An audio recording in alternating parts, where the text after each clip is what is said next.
So, what is polyvagal theory, practically speaking? Or, in other words, stripping the complexity from the theory into real life, everyday use and experience? Well, I break it down into three key parts.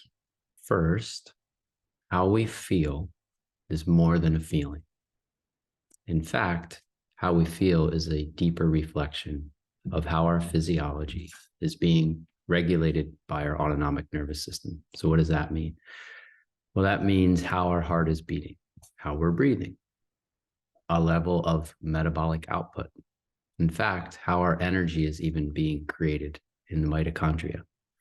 All of those shifts and changes in how our internal organs are functioning and how our bodily systems are being neurally regulated.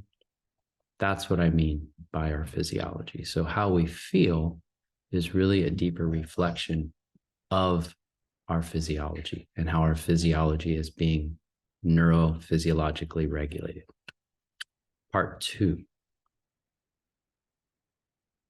how we feel, which we now know is a reflection of our physiology, that biases how we experience the world. It influences how we interact with others and how we actually feel about ourselves in relationship to the world and to others. How we feel influences what we think. It influences our mood and our attitude, and it influences our behaviors and our actions, and really importantly, our reactions to challenge, our reactions to others, and all of that. So how we feel means how our physiology is being regulated, which means how we experience the world. And the third part is that knowing this, we are on this enduring, lifelong quest, the shared journey. We all are on this to feel safe in our body.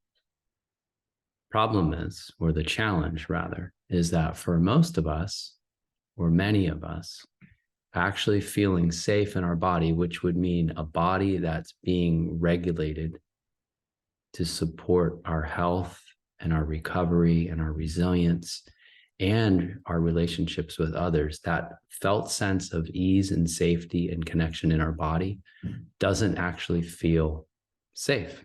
Instead, it feels vulnerable. It feels exposed. It feels like, uh-oh, what might happen? So for many of us, we feel safer actually by being guarded, or by being always moving and busy, or by being detached and disconnected. So part three is that we're actually on this quest, this enduring lifelong quest, to feel safe, but more than that, to trust that it's actually safe to feel safe, when it's actually safe, of course. But more than just feeling safe, like right here where I am in my house, or sitting on the beach, or at the top of a mountain, it's about actually really feeling safe in connection to others, or at least to another. And ultimately to feel safe in connection to ourselves and who we are and the world, and that we ultimately belong, that we belong here. And so that's our quest, to feel safe in connection with others, to trust that it's actually safe to feel safe, and to feel safe in connection with others, and to feel that who we are when we're safe is good enough to belong right here, right now, with this environment and with these people. And that's what's going on all of the time, moment to moment to moment to moment. So how does that actually play out in real life, in real time? Well, let's just take an example of, you had an argument with someone you really do care about. Could be your partner, could be your child, could be a colleague at work. You had an argument or a misunderstanding, and you're feeling really unsettled, or maybe you're feeling really angry and agitated, or maybe you're feeling kind of numb, whatever it is that you're feeling. Okay. What again, that really means is your physiology has shifted. The way your heart is beating, the way you're breathing, the muscle tension you're carrying.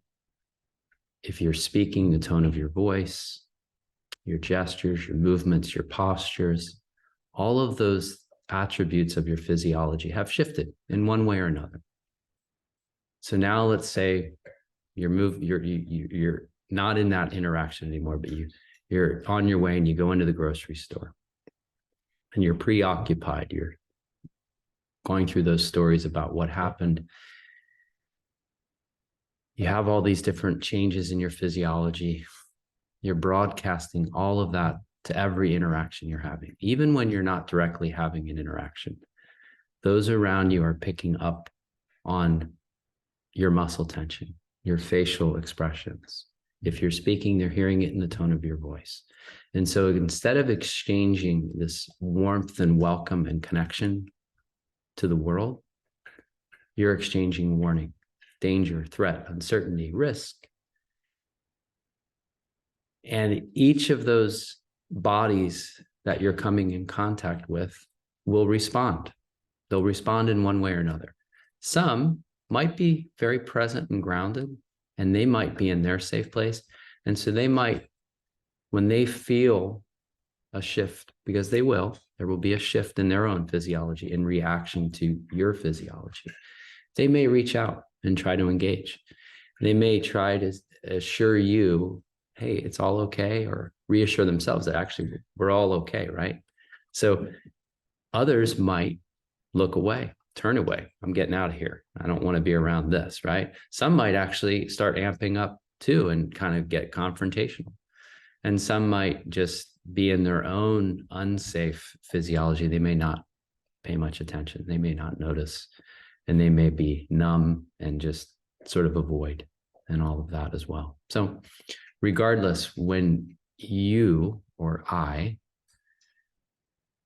am in a physiological state that isn't open and accessible and sending cues of warmth and welcome and connection to others, we are triggering shifts in physiological states of the bodies all around us.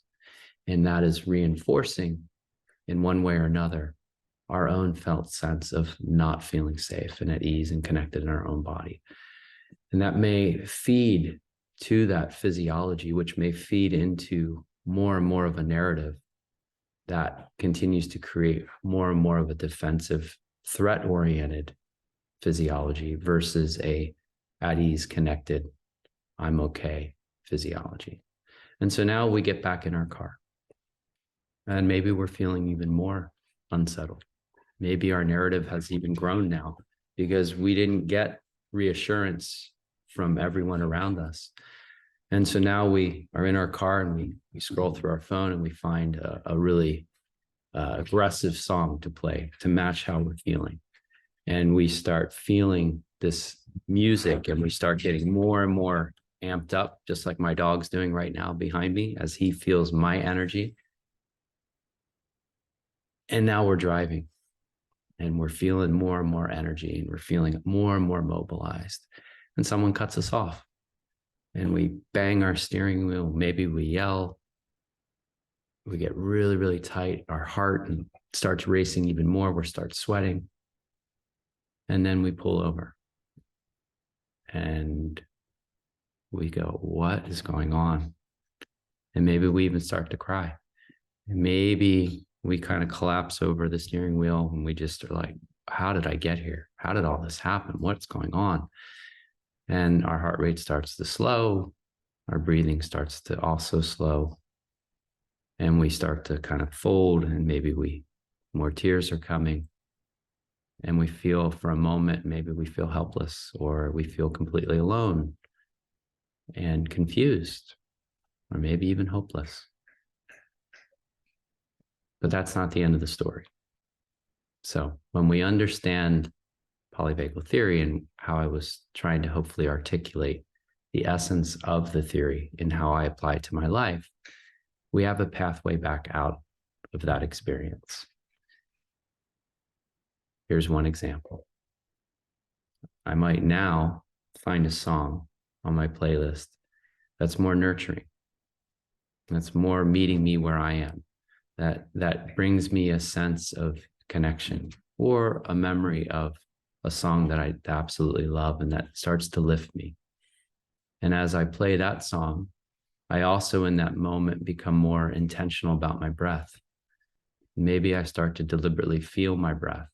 Maybe I start to increase the length of my inhale, start to pull more air in hopes of mobilizing just a little bit. Maybe I feel the steering wheel gently with my hands and my feet on the ground and my body supported in my seat. And maybe I start to look outside and up and out, and I see a tree and I see a bird, and maybe I see the clouds in the sky. And then I start to notice that I can let go of some tension in my face and in my jaw and in my neck. And I begin to open up. And I begin again to listen to more of the music. And maybe there are some really lovely words in the song. Or maybe they trigger some memories of feeling okay, feeling enough. And maybe I begin to think about my dog and coming home to my dog, who will be wagging his tail and who will be looking at me with his eyes that let me know it's all okay. I am loved. I am enough. I do belong right here, right now. So that is a real life example. It's never happened to me before, but that is a real life example of how understanding and applying polyvagal theory to our day-to-day life, to our real lived experiences, can change how we're actually experiencing the world. Thanks.